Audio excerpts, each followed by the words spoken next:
Hi guys, how are you all? I hope so you are doing well. आप सबकी boards की preparation कैसे चल रही है? आई होप सो आप सबकी बोर्ड्स की प्रिपरेशन एक नंबर चल रही होंगी।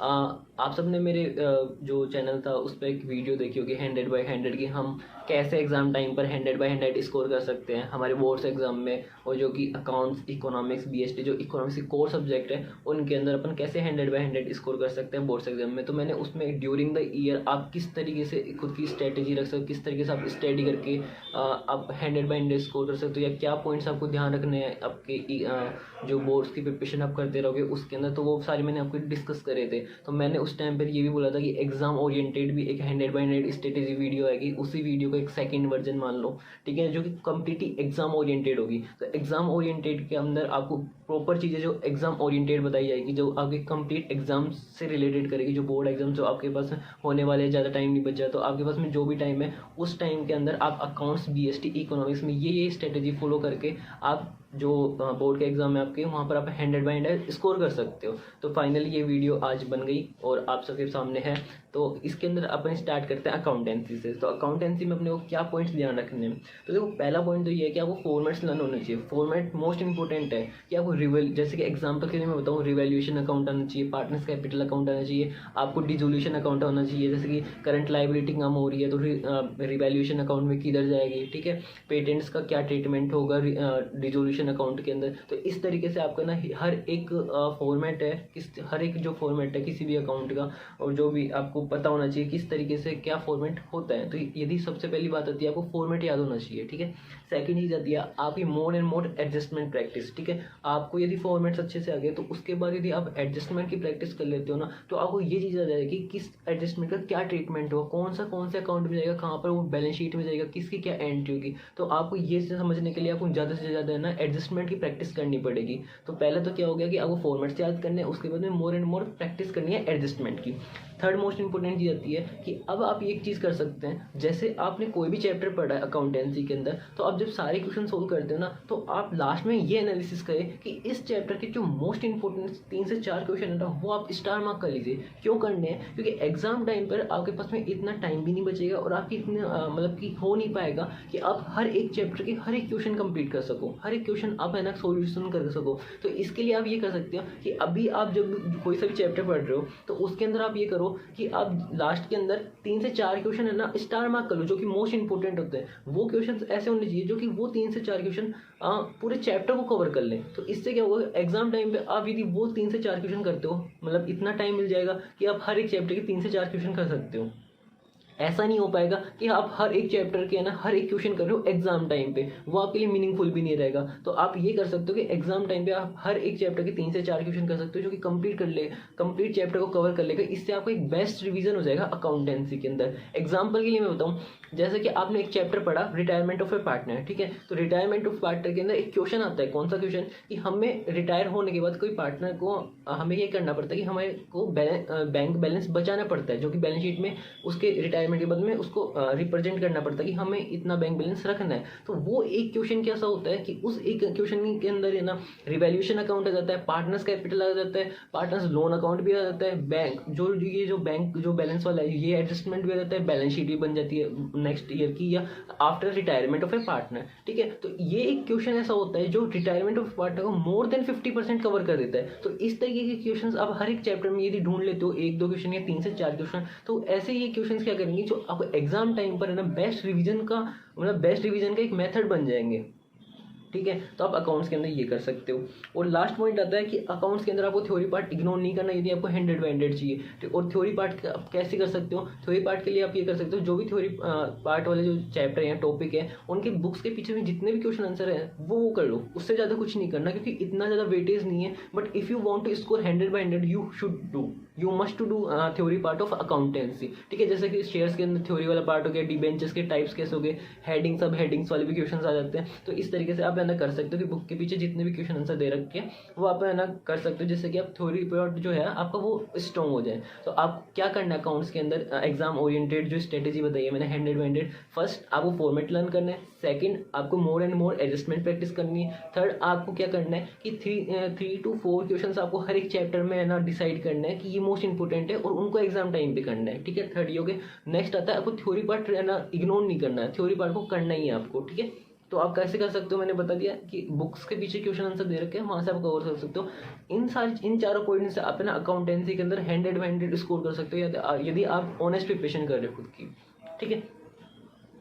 अब आते हैं अपन इकोनॉमिक्स पे, ठीक है। इकोनॉमिक्स में अपन है ना बुक वाइज देखते हैं मैक्रो इकोनॉमिक्स और आईडी के बेसिस पे। तो मैक्रो इकोनॉमिक्स में देखो सबसे इंपॉर्टेंट ये है कि आपके न्यूमेरिकल स्ट्रॉन्ग्स होने चाहिए। न्यूमेरिकल्स कौन कौन से चैप्टर्स हैं, जैसे कि नेशनल इनकम से हो गया, ठीक है, एडीएस वाले चैप्टर से हो गए अपने पास में, बीओपी में भी कुछ है, ठीक है, थोड़े से ही है। गवर्नमेंट बजट के अंदर भी जो डिफिसिट वाला पार्ट है वहाँ से आ जाते हैं। तो आपको ये न्यूमेरिकल्स अच्छे से पता होना चाहिए कि क्या फॉर्मूलाज है, कैसे हम क्वेश्चंस करेंगे, क्योंकि न्यूमेरिकल वाला पोर्शन आपको इकोनॉमिक्स के पेपर में मिलेगा ही मिलेगा, ठीक है।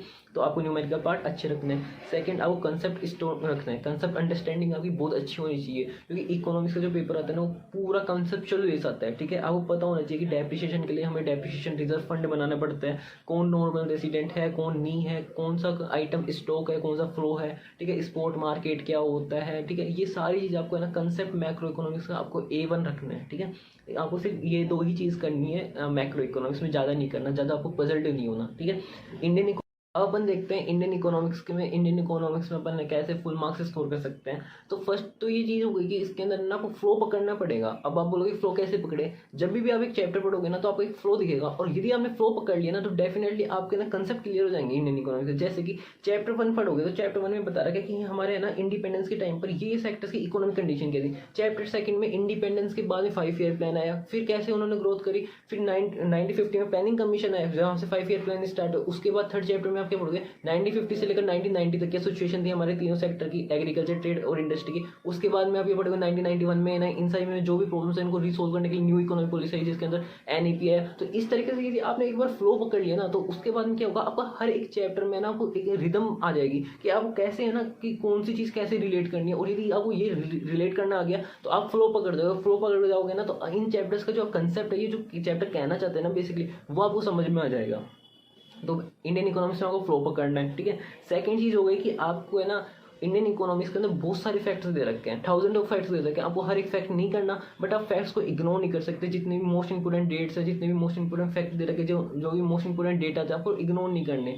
और वो कैसे करोगे, क्योंकि आपको यदि मैंने बोला तो आप सब तो सारे के सारे फैक्ट उठा के याद करने लग जाओगे, और ऐसा पॉसिबल भी नहीं होगा, आपको हो पाएगा कि आप एग्जाम टाइम तक सारे फैक्ट्स याद करते हो, और याद कर भी लेते हो तो वो आपके लिए इतना मीनिंगफुल नहीं रहेगा। तो इसके लिए आपको क्या करना है कि आपको मैं क्या ना PDF प्रोवाइड करवा दूंगा मेरे टेलीग्राम ग्रुप में, आप वहाँ से डाउनलोड कर सकते हो। उसके अंदर मोस्ट इंपॉर्टेंट जो फैक्ट्स हैं इंडियन इकोनॉमिक्स के वो मैंने कवर कर रखे हैं। सिर्फ आपको उसके अलावा वो ही याद करने हैं, उसके अलावा कुछ भी नहीं करने। 99% है ना वो ही फैक्ट्स हैं जो कि आपके बोर्ड के पेपर में आएंगे, उसके अलावा नहीं आएंगे, ठीक है। और आपको यदि वीडियो चाहिए इंपॉर्टेंट फैक्ट की, इंपॉर्टेंट जो कि आईडी से रिलेटेड है, तो आप मेरे को बता सकते हो। I will definitely make video on this topic. So आप मेरे को कमेंट बॉक्स में बता सकते हो, ठीक है। तो आपको ये करना है। और मोस्ट इंपॉर्टेंट चीज़ देखो, इंडियन इकोनॉमिक्स वाला जो पार्ट है ना उसमें थ्योरेटिकल पार्ट है, तो थ्योरेटिकल पार्ट को आपको रिप्रेजेंट भी करना पड़ेगा। तो इसके लिए आप क्या कर सकते हो कि जब कोई सा भी चैप्टर आपने पढ़ा, ह्यूमन कैपिटल फॉर्मेशन हमने चैप्टर पढ़ा, तो चैप्टर पढ़ने के बाद में कोई से भी जो 2 क्वेश्चन है ना आप उसको राइटिंग प्रैक्टिस करके देख लो। राइटिंग प्रैक्टिस से क्या हो जाएगा कि आप इंडियन इकोनॉमिक्स के अंदर जो आंसर राइटिंग वाला जो पार्ट है वो स्ट्रॉन्ग हो जाएगा। और इंडियन इकोनॉमिक्स में जो थ्योरेटिकल पार्ट के अंदर यदि आपका आंसर राइटिंग स्ट्रॉन्ग है तो कोई नंबर काट ही नहीं सकता, ठीक है। तो इसके लिए आपको ये करना पड़ेगा। तो इंडियन इकोनॉमिक्स में आपको 3 पॉइंट करने हैं। कौन कौन से, एक तो इंपॉर्टेंट फैक्ट्स याद करने हैं, दूसरा आपको एक फ्लो पकड़ना है, फ्लो पकड़ के आपको हर एक चीज़ रिलेट करके याद करनी है। थर्ड चीज़ कौन सी होगी जो मैंने अभी आपको बताया कि आपको हर एक पार्ट मतलब कि जो हर एक जो चैप्टर है ना उसके 2 क्वेश्चंस आपको राइट करने हैं, जिससे कि आप है ना आपकी आंसर राइटिंग स्ट्रॉन्ग हो सके, ठीक है। नेक्स्ट अपन चलते हैं अपना बिजनेस स्टडी पे, ठीक है। बिजनेस स्टडी कौन सी सब्जेक्ट है, कंसेप्चुअल सब्जेक्ट है, ठीक है, कंसेप्चुअल थ्योरेटिकल सब्जेक्ट है, ठीक है। सबसे मोस्ट इंपोर्टेंट इसके अंदर ये चीज़ आती है कि आपको है ना इस सब्जेक्ट के अंदर कीवर्ड्स को है ना याद करने पड़ेंगे, ठीक है। मोस्ट इंपोर्टेंट है कीवर्ड्स। क्या फ़ायदा है कीवर्ड से याद करने का, देखो एक क्वेश्चन बताता हूँ। जैसे एक क्वेश्चन है कोऑर्डिनेशन का, कोऑर्डिनेशन के बारे में आपको जितना पता था ना आपने लिख दिया, 5 नंबर का क्वेश्चन था, बट आपने उसका कीवर्ड नहीं लिखे, तो एग्जामिनर आपको 5 से 5 दे नहीं सकता। वो मैक्स टू मैक्स आपको है ना 4 साढ़े 4 दे देगा, 5 देगा ही नहीं, नहीं, क्यों नहीं देगा? क्योंकि आपने इसमें कीवर्ड ऐड नहीं करा। और यदि आपने वो कीवर्ड ऐड कर दिया और थोड़ा सा भी कम लिखा है ना, तो क्या पता वो एग्जामिनर 99% चांसेस है कि वो एग्जामिनर आपको पूरे मार्क्स दे सकता है। ये इंपॉर्टेंस होती है। और बेनिफिट बताता हूँ आपको है ना कीवर्ड्स याद करने के, कि जब केस स्टडी आएगी ना, तो आप देखो केस स्टडी इतनी बड़ी बड़ी आएगी, तो केस स्टडी के अंदर आपको बाई चांस यदि कोई कीवर्ड दिख गया ना, तो आपको ये समझ में आ जाएगा कि ये केस स्टडी रिलेटेड किससे है। ठीक है, तो आपको वो पूरा टॉपिक पता चल जाएगा। आपको एक कीवर्ड से ये 90% ये सोच जाएगा कि आपको आगे की केस स्टडी पढ़नी, 90% तो आपको ये पता लग जाएगा ये केस स्टडी कौन से टॉपिक से रिलेटेड है। तो ये फायदा हो गया। सेकंड, आप जब खुद की आंसर राइटिंग करोगे, आप कोई सा भी क्वेश्चन रिप्रेजेंट कर रहे हो, तो उसमें आपने यदि कोई भी कीवर्ड जो भी रिलेटेड टॉपिक है, जो भी आंसर आपका रिक्वायर्ड है, उससे रिलेटेड आपने कीवर्ड ऐड कर दिया, तो बहुत ज़्यादा पॉसिबिलिटी इंक्रीज हो जाती है कि आपको उसमें कंप्लीट मार्क्स मिलेंगे। ठीक है, तो आपको कीवर्ड्स अच्छे से याद करने हैं। सेकंड, आपको है ना बिजनेस स्टडी के अंदर अच्छे से है ना एक एक कंसेप्ट याद होना चाहिए। यदि आपको एक एक कंसेप्ट याद ही नहीं है ना, तो आपको सीरियसली में मार्क्स नहीं मिल पाएंगे। ठीक है, आपको हर एक चीज़ रिलेट करनी आनी चाहिए। जैसे कि आपको पता होना चाहिए कि टैक्स रेट ज़्यादा होने से या कम होने से डिविडेंड जो डिसीजन होता है उस पर क्या इफेक्ट आता है। स्टैंडर्डाइजेशन ग्रेडिंग के डिफरेंसेस क्या होते हैं, आपको ये पता होना चाहिए। फंक्शनल फोरमैनशिप जो प्रिंसिपल होता है वो किसका कॉन्ट्रडिक्ट प्रिंसिपल होता है, जो कि यूनिटी ऑफ कमांड होता है। तो आपको ऐसे हर एक कंसेप्ट ना बहुत अच्छे से पता होना चाहिए बिजनेस स्टडी के अंदर, तब जाके आपके ना 100/100 मार्क्स आएंगे। अब मोस्ट इंपॉर्टेंट बिजनेस स्टडी की बात बताता हूँ मैं आपको क्या होता है। जब भी आप पेपर देखोगे, पेपर आप ये काम करो, सैम्पल पेपर देखना, आपको इस बार का एडिशनल सैम्पल पेपर देखना, या कोई भी प्रीवियस ईयर का कोई सा भी पेपर देख लेना बिजनेस स्टडी का। आपको दो टाइप के क्वेश्चन मिलेंगे। कौन कौन से? पहले तो आपको मिलेगा डायरेक्ट क्वेश्चन, ठीक है। दूसरे मिलेंगे आपको केस स्टडी, इसके अलावा कोई क्वेश्चन नहीं मिलेगा। अब क्या होता है, बेसिकली 90% स्टूडेंट्स का क्या मतलब सिनेरियो होता है कि आपको है ना केस स्टडी के आंसर भी पता लग जाता है यदि आपने अच्छे से पढ़ा है तो। डायरेक्ट क्वेश्चन का तो पता ही रहता है, ठीक है, बट रिप्रेजेंट करने का जो तरीका होता है ना बिजनेस स्टडी में, वो किसी को नहीं आता अच्छे से। जिसको आता है ना वही स्कोर करता है फुल मार्क्स, और जिसको नहीं आता ना वो हाफ मार्क्स या मोर देन हाफ या लेस देन हाफ करता है, बट फुल मार्क्स स्कोर नहीं करता। तो आपको रिप्रेजेंट करने का जो तरीका है ना बिजनेस स्टडी में, वो बहुत अच्छा रखना पड़ेगा, क्योंकि ये थ्योरेटिकल सब्जेक्ट है। कैसे कर सकते हो? कोई भी चैप्टर पढ़ा आपने मार्केटिंग का चैप्टर, मार्केटिंग मैनेजमेंट वाला चैप्टर पढ़ा या प्रिंसिपल ऑफ मैनेजमेंट चैप्टर पढ़ा, तो आप इसके अंदर क्या कर सकते हैं, मैनेजमेंट पढ़ा या प्रिंसिपल ऑफ मैनेजमेंट, तो आप इसमें क्या कर सकते हैं, आप उस चैप्टर के जो मोस्ट इंपोर्टेंट है आपको है ना 2 क्वेश्चन डायरेक्ट और 2 क्वेश्चन है ना केस स्टडी, आपको उनको राइटिंग करनी है, ठीक है। उन आंसर को आप लिखना है, और उन आंसर को लिखने के बाद आपको क्या करना है, आपको जो स्टैंडर्ड आंसर दे रखे हैं बुक के अंदर सैम्पल पेपर में या सीबीएसई की तरफ से, उनसे कंपेयर करना है। और यदि आपने उनसे कंपेयर किया तो फिर आपको कुछ है ना मिस्टेक्स पता लगेंगे कि हाँ, हम यहाँ पर कमी हमारे आंसर के अंदर रह रही है, या हमारे को ये और ऐड करना चाहिए। तो उससे क्या होगा कि आपके जो आंसर है ना, जो आंसर राइटिंग वाली जो पार्ट है, वो इंक्रीज हो जाएगा, अच्छा हो जाएगा, और वो ही आपको हेल्प करेगा आपके जो एग्जाम के अंदर आपको 100/100 स्कोर करने के लिए। तो आपको है ना आंसर राइटिंग प्रिपरेशन करनी है। कैसे करनी है? जो भी चैप्टर पढ़ो उसके 2 क्वेश्चन डायरेक्ट क्वेश्चन उठा लो, 2 क्वेश्चन केस स्टडी, 4 क्वेश्चन आपको सिर्फ राइट करके देखना है। राइट करने के बाद में उसको कंपेयर कर लो, जहाँ पर भी कमी लगे उसको है ना मतलब कि इम्प्रूव कर लो, उसके बाद हो गया। और आपको बिजनेस स्टडी में क्या करना है, आपको प्रोसेसेस अच्छे से करनी है। जैसे कि आपको है ना फंक्शंस ऑफ मैनेजमेंट की प्लानिंग हो गया, कंट्रोलिंग हो गया, ऑर्गेनाइजिंग हो गया, तो इन सभी है ना प्रोसेस दे रखे हैं, तो ये आपको प्रोसेस अच्छे से करनी है, ठीक है। फीचर्स दे रखे हैं बहुत सारे, हर एक चैप्टर में आपको फीचर्स मिल जाएंगे, वो अच्छे से करने, क्योंकि वहाँ से केस स्टडी आ सकती है, डायरेक्ट क्वेश्चन भी आ सकते हैं। जैसे क्वेश्चन आ गया वो था ऑब्जेक्टिव ऑफ मैनेजमेंट, आपको पता तो है कि ये ऑब्जेक्टिव होते हैं, बट इसके अंदर क्या लिखना है ये भी इंपॉर्टेंट होता है, क्योंकि मार्क्स तो उसी से मिलेंगे, तो आपको ये चीज़ अच्छे से आनी चाहिए, ठीक है। बिजनेस स्टडी के अंदर एक न्यूमेरिकल आता है, छोड़ मत देना, ठीक है। अब वो न्यूमेरिकल अच्छे से करना है, ठीक है। न्यूमेरिकल एक ही चैप्टर में है फाइनेंशियल मैनेजमेंट के अंदर, तो वो वाला जो क्वेश्चन आता है जो आपको अच्छे से करना है। आपको यदि न्यूमेरिकल वाले पार्ट में प्रॉब्लम है बिजनेस स्टडी में, तो आप मेरे को कमेंट बॉक्स में बता सकते हैं, मैं उस पर वीडियो बना दूंगा, जिससे कि आपको बहुत ईजी गोइंग, आपको बहुत अच्छे से सिंपल तरीके से आपको वो समझ में आ जाए वो न्यूमेरिकल। तो बेसिकली आप है ना बिजनेस स्टडी में ये कर सकते हैं। मैं दोबारा बता देता हूँ बिजनेस स्टडी में आपको क्या करना है। सबसे पहले आपको कीवर्ड्स याद रखने हैं, ठीक है। सेकंड आपको कंसेप्ट क्लियरिटी रखनी है। थर्ड आपको है ना हर एक जो चैप्टर उसमें 2 क्वेश्चन डायरेक्ट, 2 क्वेश्चन है ना केस स्टडी वाले आपको राइट करके लिखना है और उसको कंपेयर करना है। उसके बाद में आपको क्या करना है कि आपको प्रोसेसेस याद होनी चाहिए, ठीक है। आपको फीचर्स इंपॉर्टेंस याद होना चाहिए, और नेक्स्ट लास्ट में आपको क्या होना चाहिए, न्यूमेरिकल जो पार्ट दे रखा है, आपका जो न्यूमेरिकल एक ही पार्ट दे रखा है वो आपको अच्छे से आना चाहिए, ठीक है। तो आप ऐसे करके बिजनेस स्टडी के अंदर 100/100 स्कोर कर सकते हो। बिजनेस स्टडी के अंदर आपको रिप्रेजेंट करने का जो तरीका होता है वो मोस्ट इंपॉर्टेंट होता है। बिजनेस स्टडी के अंदर जो रिप्रेजेंट करने का तरीका है ना मोस्ट इंपॉर्टेंट इसलिए रहता है क्योंकि इतना रिप्रेजेंट करने का जो तरीका होता है ना वो अकाउंट्स के अंदर और इकोनॉमिक्स के अंदर इतना मैटर नहीं करता जितना बिजनेस स्टडी के अंदर करता है। तो वो रिप्रेजेंट करने वाला जो तरीका है उसमें मोस्ट अच्छे से फोकस करना पड़ेगा, ठीक है। तो आप ऐसे करके अपने अकाउंटेंसी, इकोनॉमिक्स और है ना बिजनेस स्टडी में 100/100 स्कोर कर सकते हो। क्या बात है सर, क्या बात है सर, क्या बात है, ये बात है।